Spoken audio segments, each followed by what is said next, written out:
جبکہ وزارت تجارت و صنعت کے معاون انڈر سیکریٹری جناب صالح الخلیفی نے کہا کہ متعدد تجارتی دکانوں کی گنجائش میں کمی کی جا رہی ہے۔ دوسری جانب ہیلتھ منسٹری کی جانب سے جاری کیے گئے اعداد و شمار کے مطابق کل ملک میں کورونا کے 396 نئے کیسز رجسٹر کیے گئے، جبکہ 191 افراد اس بیماری سے ریکور ہو گئے ہیں۔ وزارت نے بتایا کہ 10 کیسز کو آئی سی یو میں داخل کیا گیا، جبکہ 69 کریٹیکل پیشنٹس کو اسپتال میں ایڈمٹ کیا گیا۔ ہیلتھ منسٹری نے خبردار کیا کہ صورتحال تشویشناک ہے اور احتیاطی تدابیر پر عمل درآمد کرنا پہلے سے کہیں زیادہ ضروری ہو گیا ہے۔ وزیر اعظم و وزیر داخلہ شیخ خالد بن خلیفہ بن عبدالعزیز آل ثانی کی صدارت میں بلائے گئے کابینہ کے معمول کے اجلاس میں کیبنٹ نے اس امر پر خوشی اور اطمینان کا اظہار کیا کہ قطر لگاتار تیسرے سال بھی نامبیوں کی فہرست میں دنیا کا سب سے محفوظ ملک قرار پایا ہے۔ اس فہرست میں دنیا کے 135 ملکوں کو شامل کیا گیا ہے۔ کابینہ نے کہا کہ لگاتار 3 سال سے امن و امان کے حوالے سے فہرست میں اول نمبر پر رہنا محض اللہ کا کرم اور صاحب سمو امیر شیخ تمیم بن حمد آل ثانی کی حکیمانہ قیادت اور ہدایات کا نتیجہ ہے، اور وزارت داخلہ کے جامع سیکیورٹی پلان اور اس کے اداروں کی محنت اور شہریوں اور یہاں مقیم افراد میں سیکیورٹی کے حوالے سے اویئرنیس کا ثمرہ ہے۔ وزیر تجارت و صنعت جناب علی بن احمد الکواری اور جمہوریہ قزاقستان کے نائب وزیر خارجہ جناب الماس داروف کے درمیان دو طرفہ تعلقات اور ان کو بالخصوص سرمایہ کاری، تجارتی اور صنعتی شعبوں میں فروغ دینے کے امکانات پر تبادلہ خیال کیا گیا۔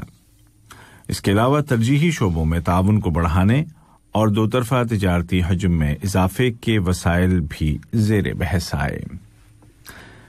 یہ خبریں آپ اردو ریڈیو قطر FM 107 سے سن رہے ہیں۔ وزیر مملکت برائے امور خارجہ جناب سلطان بن سعد المریخی نے بنگلہ دیش کے وزیر مملکت برائے امور خارجہ جناب محمد شہریار عالم کے ساتھ ٹیلی فون پر بات چیت کی ہے، جس کے دوران مشترکہ دلچسپی کے امور پر غور کیا گیا۔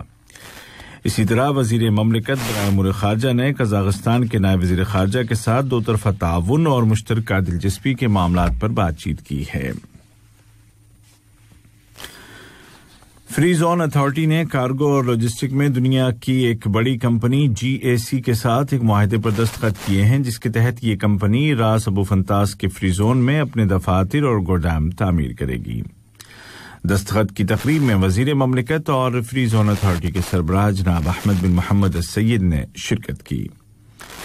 توقع ہے کہ اس معاہدے کے نتیجے میں فری زون اور عمومی طور پر پورے ملک میں لاجسٹک سروسز کا شعبہ مضبوط ہوگا، امپورٹ چین کو استحکام ملے گا اور بین الاقوامی تجارت کے مرکز کے طور پر قطر کی پوزیشن نمایاں ہوگی۔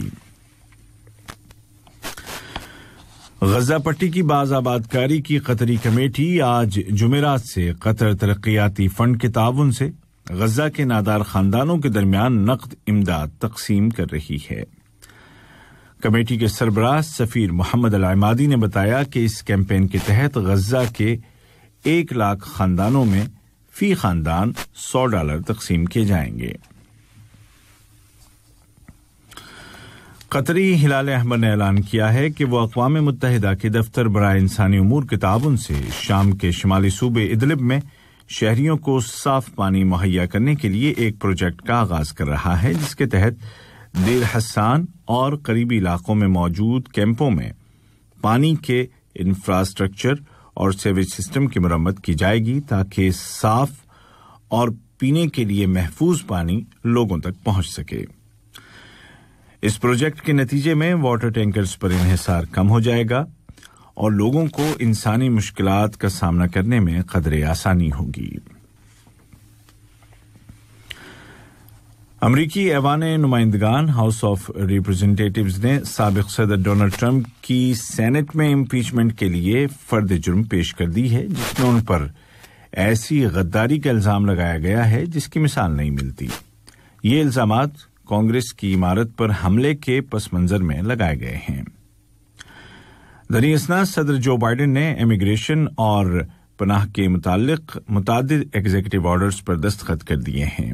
انہوں نے کہا کہ وہ سابق صدر ٹرمپ کی غلطیوں کو درست کر رہے ہیں۔ بین الاقوامی عدالت انصاف نے اعلان کیا ہے کہ وہ سابق امریکی صدر ٹرمپ کی حکومت کی جانب سے ایران پر عائد پابندیوں کے متعلق ایران کی درخواست پر فیصلہ کرنے کی مجاز ہے۔ ایران نے عالمی عدالت کے اس اعلان کو اپنی قانونی فتح قرار دیا ہے۔ ایران کے وزیر خارجہ جناب محمد جواد ظریف نے کہا کہ یہ ایران کی قانونی فتح ہے۔ انہوں نے مزید کہا کہ ایران نے عالمی قانون کا پوری طرح احترام کیا ہے اور اب وقت آ گیا ہے کہ امریکہ بھی اپنی بین الاقوامی ذمہ داریوں کا پاس و لحاظ کرے۔ آج کا پہلا نشریہ ختم ہونے سے قبل اس وقت کی اہم سرخیاں ایک مرتبہ پھر سن لیجیے۔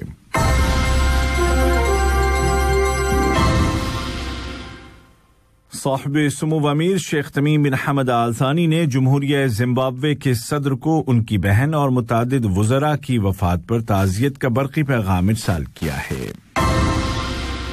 قطری وزارتی کونسل نے ملک میں کورونا وائرس کے پھیلاؤ کو کنٹرول کرنے کے لیے متعدد فیصلے کیے ہیں۔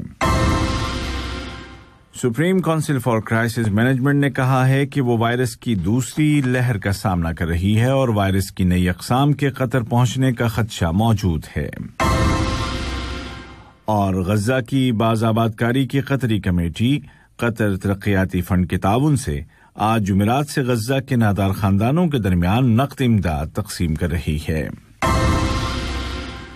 اردو ریڈیو قطر FM 107 سے آج کا پہلا مفصل نشریہ اپنے اختتام کو پہنچا۔